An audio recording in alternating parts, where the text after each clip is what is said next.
13 और 43 के बीच की उन सभी संख्याओं का औसत कितना होगा जो 3 से विभाज्य हैं। ये रहे आपके सारे ऑप्शंस। ऐसा प्रश्न आपने कभी ना कभी ज़रूर देखा होगा, लेकिन कुछ लोग क्या करते हैं, 13 और 43, ठीक है, 43 के बीच की संख्याएं लिखने लग जाते हैं, जैसे कि 15, ठीक, 18, 21, फिर लास्ट कौन सी होगी 42, फिर इनको जोड़ते हैं। इसमें बहुत सारा टाइम चला जाता है, ठीक है। तो इस वाले मेथड से हम नहीं करेंगे, ये बेसिक होता है लेकिन फिर भी मज़ा नहीं आता। हम ट्रिक से करेंगे इसे, ठीक है, और ट्रिक भी अपनी बेहतरीन होने वाली है। तो देखो, पहली संख्या कौन सी होगी, 13 और 43 के बीच की, वो होगी 15, जिसको हम लिखेंगे 3 गुणा में 5, ठीक। इनका औसत बताना है तो उससे पहले हमें इसका योग बताना होगा, ठीक है। तो प्लस में 3 इंटू में 6, ठीक है। ऐसे करते हुए लास्ट जो संख्या होगी वो होगी 3 इंटू में 14, ठीक है। हम क्या कर रहे हैं, पहले 13 और 43 के बीच में जितनी भी 3 से विभाज्य संख्या है उनका योग निकाल रहे हैं, ठीक है।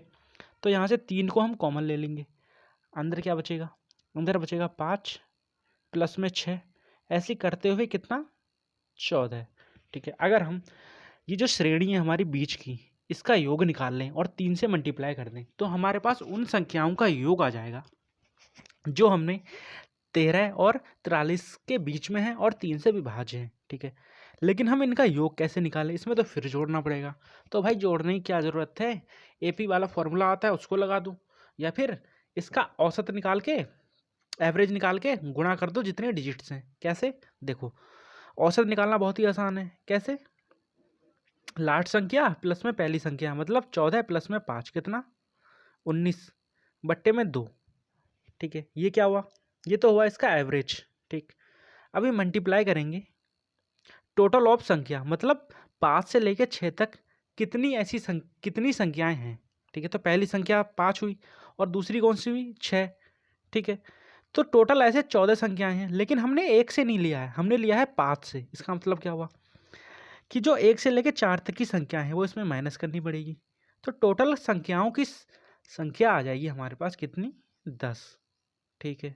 10 से मल्टीप्लाई कर देंगे तो ये जो हमारे पास आएगा, जो बीच में हमारे 5, 6, 7, 8 से लेकर 14 तक की संख्याएं हैं उनका योग आ जाएगा। अभी 3 से मल्टीप्लाई करेंगे तो फिर उन सब संख्याओं का योग आ जाएगा जो 13 से 43 के बीच में है और 3 से विभाज्य हैं, ठीक। तो यहाँ से हम इसको सॉल्व कर लेते हैं। ये आ जाएगा हमारे पास, यहाँ से 5, 19 पंजे 95, ठीक है, इंटू में 3 कितना आ जाएगा, 5 3 15 का 5 हासिल लगा 1, 9 3 27 और 1 28। ये क्या आया, ये आया है 13 से 43 के बीच में ऐसी संख्याओं का योग जो 3 से विभाज्य है। हमें क्या औसत निकालना है, तो औसत निकालने के लिए क्या करते हैं, जितनी भी संख्याएं हैं उससे भाग दे देते हैं। और हमने अभी पता किया था कि संख्याएं हमारे पास 10 हैं, ठीक। तो 10 से जब इसको डिवाइड करेंगे तो वैल्यू आएगी हमारे पास 28.5, 28.5। ऑप्शन नंबर बी हमारा राइट और करेक्ट आंसर, ठीक है। बहुत ही सरल था, इजी था, समझ में आया। धन्यवाद।